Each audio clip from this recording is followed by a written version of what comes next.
Local presentation of Read About It is made possible in part by a grant from Cox Communications of Oklahoma City, proud sponsor of this effort to promote reading, education, and literacy in our community.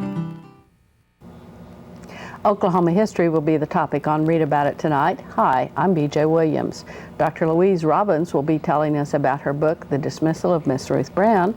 Susie Beasley will talk with Pauline Rodriguez. Kids Corner will feature Heidi Johnson. We also have Doug Benton and John Brewer. Coming up, Dr. Robbins. Read About It, a public service program of the Metropolitan Library System.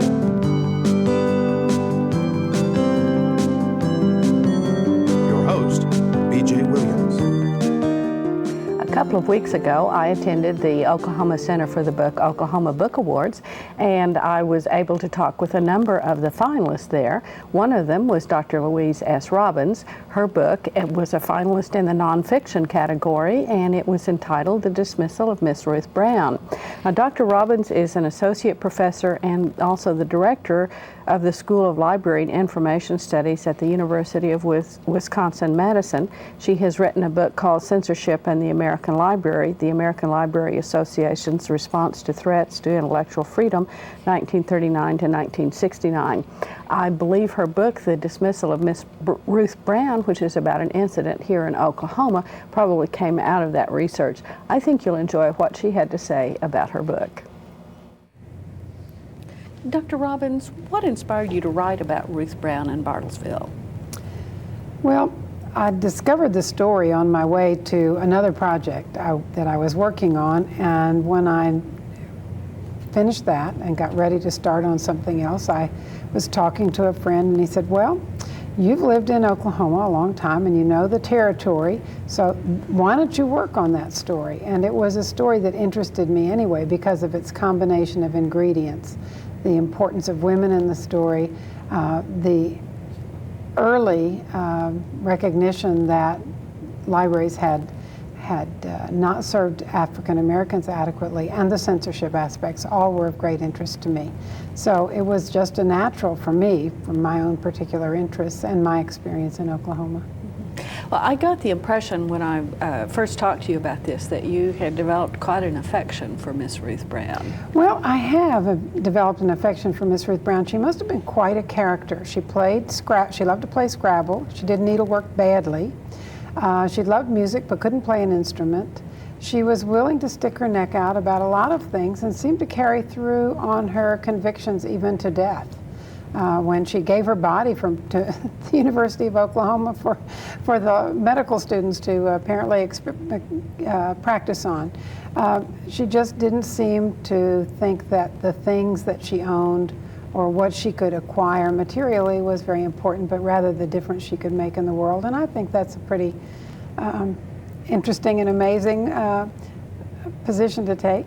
It certainly is, and she seemed, when she got into the situation she was in, I got the impression from your book that she almost walked into it with her eyes open. She knew that she was causing trouble by insisting that African Americans could use the library. Absolutely. She said in a letter in about 1948, I think it was, that she knew that her efforts to integrate a story time, which is what she was doing at that time, might cost her job, but she indicated that her adoptive daughters were grown and gone, and she said, it might mean that I would no longer be the Bartlesville librarian, but I've had that fun for 30 years now anyway.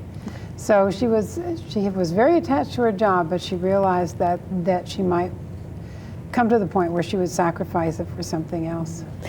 The intriguing thing was the way that so many people in the town chose to attack her, not for suggesting that it might be all right for African Americans to come to the library, but for something else quite different, although at the same time, the same kind of bogeyman. Well, in fact, at first, they made at least some effort to attack her for her activities. At one point, one of the leaders of the citizens group came to the council and said, well, here's evidence that she's subversive. She took these African American women into the store with her to get a soft drink or to order food or whatever. And they said, but that was outside of her work hours, and so we can't worry about that. And so they turned to the materials in the library as the thing to pick on. So.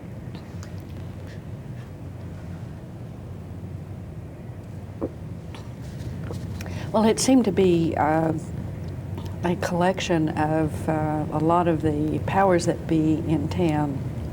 And I noticed in particular, since Bartlesville was pretty much a company town, that a lot of it seemed to come from Phillips. Well, at least behind the scenes, a lot of it came from Phillips. It's interesting because Phillips played more, the presence of the company meant both that there were people there who supported Ruth Brown and the researchers and their families, some of the people who'd come in the last 10 years, but then the established leadership of Phillips didn't want anything to rock the boat, to disturb this sort of town-gown relationship that Phillips had with the community. And so those people who sided with Brown, not so much over the censorship issues, but over the issues of race, were the people who really were pressured to leave the community, were quickly transferred out of town, or in at least one case was fired. So they should either shape up or ship out. Right. Was it difficult to do research on this? Interestingly enough, it was not at all difficult. I thought it was going to be. The hard part was finding people who could represent the position opposing Brown. There were many people who could represent the position supporting her, and in fact there was quite a lot of documentary evidence. I finally did find the documentary evidence that was in opposition to Brown, but it was quite an accident. And I was very fortunate that a lot of people have saved papers from this event, and so I had a good trail, a good paper trail to follow, from all sides of the country, from Princeton, New Jersey to Laramie, Wyoming to Norman and Bartlesville. There were papers. Well, I found intriguing, particularly in the book, was your discussion of why the people were not attacking her on the issue that seemed to concern them most. They were obviously upset about the idea of having such communist papers as the New Republic carried in the Bartlesville Library, but your discussion, I guess, of the psychology, you might say, of why people were upset about this and why it seemed to be useful to them, and probably at a level that they weren't even conscious of, to accuse her of being a communist or a fellow traveler. Well, at that time, there was a connection with supporting civil rights and being a communist or being a fellow traveler, partly dating back to the days of the Popular Front, when those people most active in supporting civil rights had been, in some cases, communists or fellow travelers. But they were people who were making common cause with others who were not in that, of that persuasion. But at a certain point, people just became anxious about the status quo, and anything that challenged the status quo, be it communism or civil rights or anything, was seen as a real risk to the stability of the community and to the well-being of individuals. And so that was a real threat. So you think that this might not be something that is unique to Bartlesville? No, it certainly isn't unique to Bartlesville. It wasn't unique then, and it's ongoing today. And I think even, when I presented a paper on this several years ago, I was in the company of Lee Bronner of Oklahoma City, who said, this is exactly the kind of thing that's happening in Oklahoma City today. As people are stressed about the things that challenge today's cultural values, they attack the holder of cultural capital, the library. And I think that we can see that that's happening and continues to happen. And as long as the library is this kind of a place, then it will be attacked. Well, I want to thank you very much for being with us. Thank you. Coming up next, we have Susie Beasley talking to Pauline Rodriguez about a book they both enjoyed. Pauline, what have you brought for us tonight? This is Can't Take My Eyes Off of You. 1 man, 7 days, 12 televisions. This is a book about watching TV, right? Yes, in 1967, a man named Charles Sopkin decided to conduct a, quote, experiment. He set up 6 TVs, tuned them to all the channels, and watched them as long as they were on. Now, of course, in 1967, there were only 6 channels, and they were only on about 16 hours a day. Right. So, in 1999, Jack Lechner decided to replicate this experiment as much as it can be done with hundreds of 24-hour channels. Right. He got 12 TVs, set them up, and spent about 15 hours a day watching as much TV as he could, and this is the result. Okay, does it get kind of tedious reading the book the way it would watching that much TV? It really doesn't. I thought it would, but it's actually very entertaining, very readable. Lechner's writing style is pretty stream of consciousness. He's got a really wry sense of humor. So he goes back and forth from telling you what he's watching, describing the plot, and trying to apply logic, which is really fun with a soap opera plot. Oh, man. I don't think that's intended.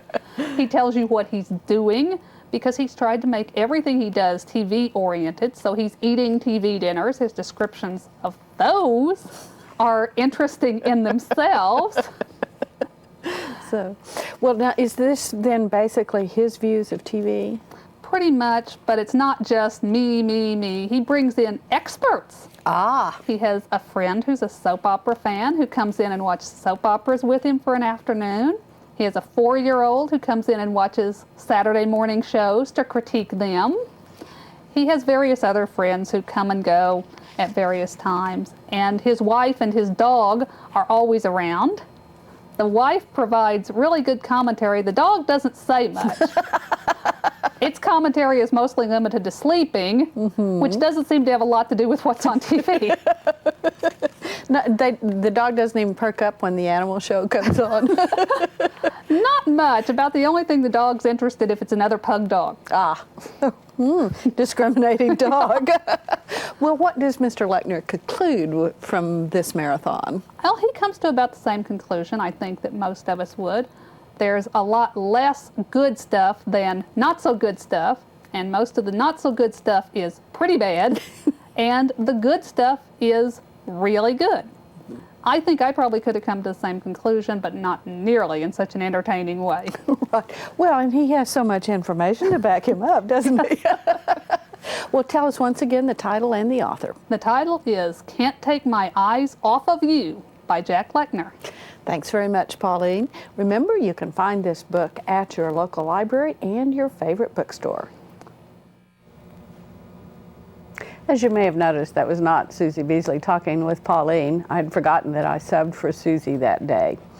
Anyway, I've got a couple of books that I'd like to tell you about. This first one is called Quilts from the Quilt Maker's Gift. Now, several years ago, a children's book called The Quilt Maker's Gift was illustrated by Gail DeMarkin. She did lovely watercolor paintings of a variety of quilt patterns. And somebody got the idea of having people make some of these quilts and turning it all into a book. Therefore, you have Quilts from the Quilt Maker's Gift. Joanne Larson Line is the one who put the book together. This is really a beautiful book to look at because it includes a number of illustrations from the children's book, and it also has photographs of a variety of interpretations of these traditional patterns that are explained in the book. The illustrations and the directions are extremely clear, so even if you're a complete novice at quilting, you would be able to make one of these quilts like Puss in the Corner or Wild Geese or Trip Around the World or True Lover's Knot. They're all included here. Not only do they have photographs of the finished pieces, they have photographs of novices who have made these quilts. They have suggestions for doing your own variations and several illustrations of each of the patterns as well. As I said, the directions are clear, so if you've never done any of these quilts, I think you will find most of them quite easy to do. the layout for the amount of fabric you need, the kind of cutting and piecing that you need to do is extremely clear. I would recommend, however, that if you have never done any quilts at all, that you might want to go to your library and check out a book just on the basics. Otherwise, I would buy the book and have a lot of fun, maybe even get your children, grandchildren, or nieces or nephews involved in it. Quilting is certainly a good old American tradition, and this is one way to carry it on. My next book is slightly different. It's one of those books designed, I think, specifically for a lazy afternoon, whether in the wintertime you sit in front of a fire or in the summertime you're out in a hammock with a glass of iced tea or lemonade by your side. And that is Lost and Found. It's by Jane Ann Krentz. She is a romance writer, a very popular one, and also very good. She writes mainly romantic suspense these days, whether in the contemporary world or in the future world. And she has a real emphasis on romance, I think, in her books more than the suspense. The suspense seems to just help carry the plot along a little bit. But this book focuses particularly on a young woman named Katie Briggs who has an eye for the decorative arts, whether it is furniture or medieval armor.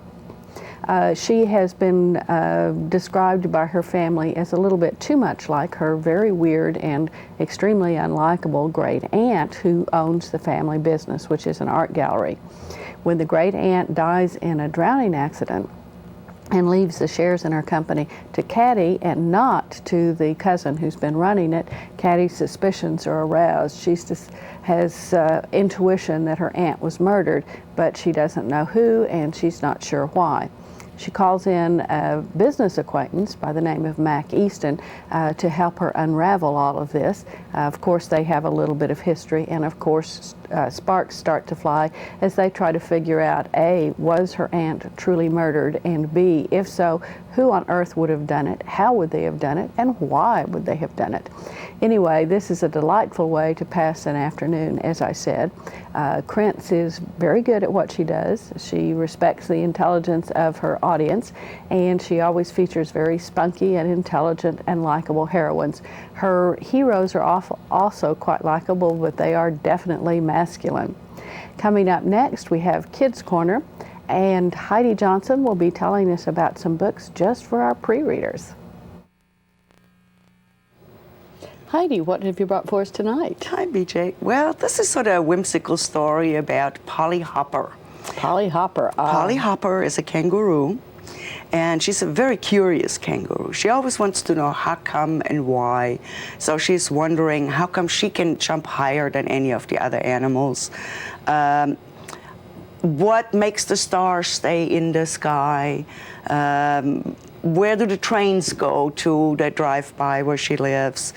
And most of all, she wonders what that funny-looking shopping bag on her tummy is for. Because all the other ladies she knows, they carry handbags. None of them has a shopping bag. It's very awkward in size because the books are too heavy. The loaves of bread are too wide. The peaches get lost in the bottom. Oh, dear. So what is this thing for? So she asks another kangaroo, an old wise kangaroo, and kangaroo tells her, you just wait. You'll find out what you need this pouch for. Well, time goes on, and Polly is very curious about her pouch. And lo and behold, one day she has baby Minnie Hopper. Minnie Hopper. Who turns out fits perfectly into her pouch and is very safe and comfy inside the pouch and starts peeking out over the top of it. And Minnie decides, this is a very handy pouch after all. So the wise old Hopper was right. It was correct. Now this next one is a slightly different kind of animal, isn't it? Yes, this one is called TV Rex. Talks about the adventure of the little boy who used to watch 1 hour of TV every day with his grandfather. And they would repair this old TV that they have, would break down quite a bit. Well, grandfather is out of town, and without guidance, Rex watches too much TV. And he gets so caught up in his adventures that he gets lost in TV land, so to speak. He has adventures with kangaroos and celebrities and mountain climbing and dinosaurs. And he finally wants to go back home. He's had enough TV and is so lost that he thinks he will never make it home. Well, he does get rescued by his grandfather, who arrives home just in the nick of time, and they both decide that just some TV is better. Otherwise, Rex will become $2 boy. It sounds like a wonderfully moral tale. Oh, it is, but it also has these wonderful creatures in there, and the hairdo of Rex itself has this little mohawk, this spiky hair sticking up. You know, it's something to watch, something to look at. Well, thank you, Heidi, for being with us. You're welcome. Remember, you can find these books at your favorite library and your local bookstore.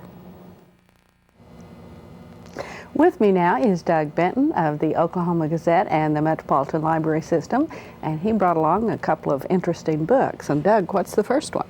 Well, the first one is The Collected Stories of Arthur C. Clarke.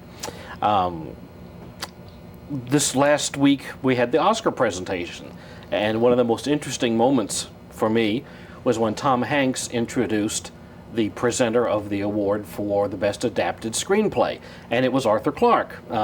On satellite from his home in Sri Lanka. He's 83 years old, still bright as he could possibly be, but probably a little aged to travel to Hollywood for something like this. But what was interesting about it was that Hanks seemed to be genuinely impressed by the fact that he was introducing someone of Arthur Clarke's caliber. He called him the greatest science fiction writer in the universe or something like that. And I think he may very well be. I remember his novel. I read a book by him called Childhood's End many years ago, and it is still my favorite science fiction novel after all these years and many books since then.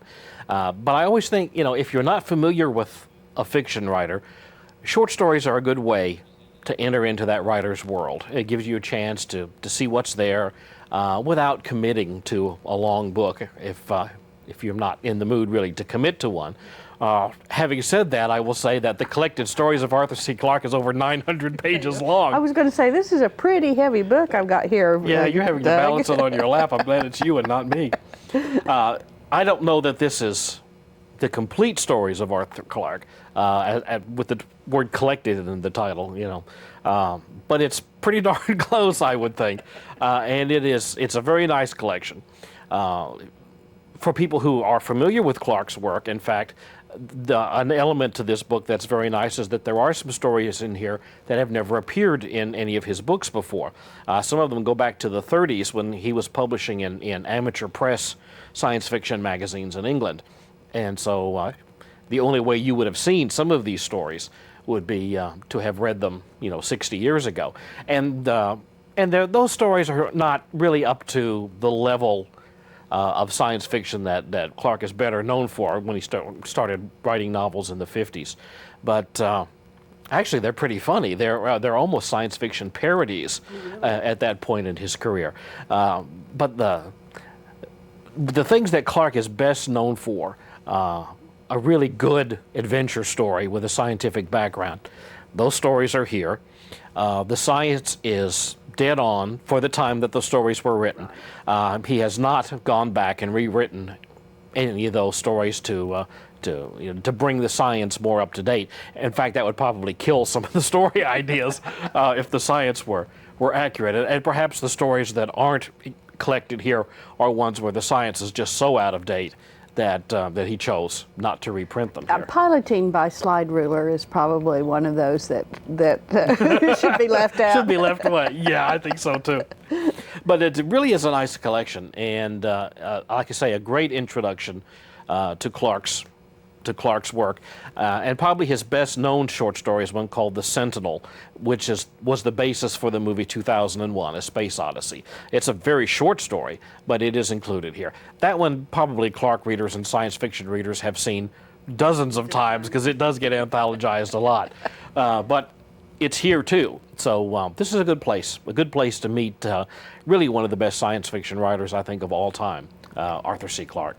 Well, and there is another advantage to short stories. I like books that I call browsers that you can pick up and read for 30 minutes or 45 minutes and put down, and you're not thinking all the time you're away from it, oh God, what happens next? Right. But you can just pick it up again right where you left off and go on and enjoy it. Yeah, I always have several volumes of short stories next to the bed, so I can pick one up and read a little bit before going to sleep at night. Right. Well, thank you very much, Doug, for being with us. Oh, you're quite welcome. And coming up next is John Brewer. He is a local attorney, and he has a book I think you'll find quite interesting. John, what have you brought for us tonight? I brought a book named Bombshell. It's a great story about espionage and spies. It's a true story about a fellow named Ted Hall and the Manhattan Project in World War II. So it takes place right here in the good old U.S. of A. U.S. of A. and Los Alamos, New Mexico, and somewhat in Chicago and New York City. Okay. Now, Ted Hall, you said, worked on the Manhattan Project, but I take it he had divided loyalties, perhaps? You know, he's an interesting fellow. First of all, his true name isn't Ted Hall.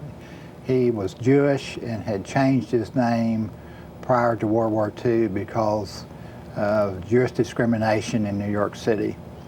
Accepted to Harvard at a very early age. He was still an undergraduate there at the age of 18 when they plucked him out and assigned him to the Manhattan Project. Oh. He is reputed to be the youngest scientist that worked on the development of the atomic bomb. Okay. Well, did he have a reason? I know we've dealt recently with a lot of spy cases where money seems to be the motivating factor. Did somebody just buy the information from him? No, you know, Winston Churchill said there were 3 reasons why people spy, either for philosophical reasons or blackmail or money. Hall was one of those people that was in this philosophical era. You know, often these people appeared to have Russian ancestry, going back to the Tsar.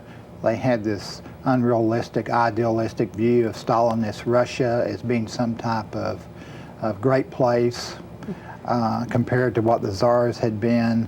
And they did these things because they actually believed they were doing the right thing, that to bring parity to Russia and the United States was some type of positive thing for the world. Okay.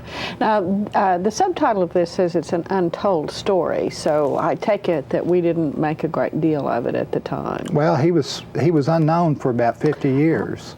They knew that there was someone based upon intelligence work that had gone on decrypting Russian messages, but they had never actually identified this person for certain until 50 years after the war was over. He was a scientist at that point at Cambridge University in England.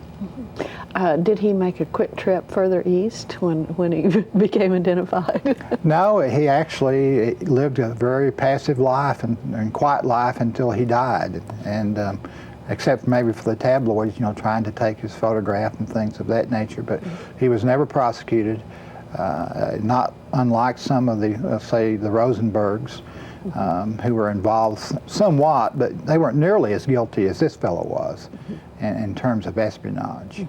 Now, the writers of the book, were they the ones who discovered the secret, or? No, they were actually, I think, 2 people that worked for Cox out of Atlanta who were news reporters in Moscow. That got into a lot of interpretation. That's just maybe a minor plug there. They just found out about it and decided that it would be a great story.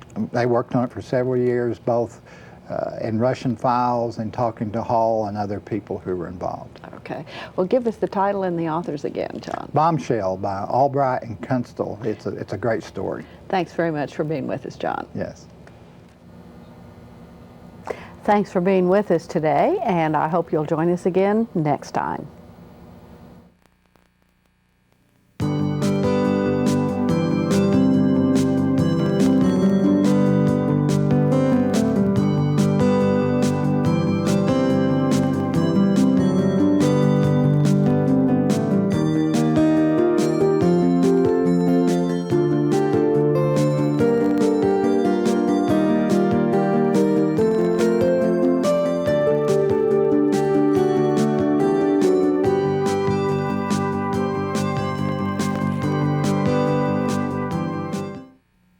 Local presentation of Read About It is made possible in part by a grant from Cox Communications of Oklahoma City, proud sponsor of this effort to promote reading, education, and literacy in our community.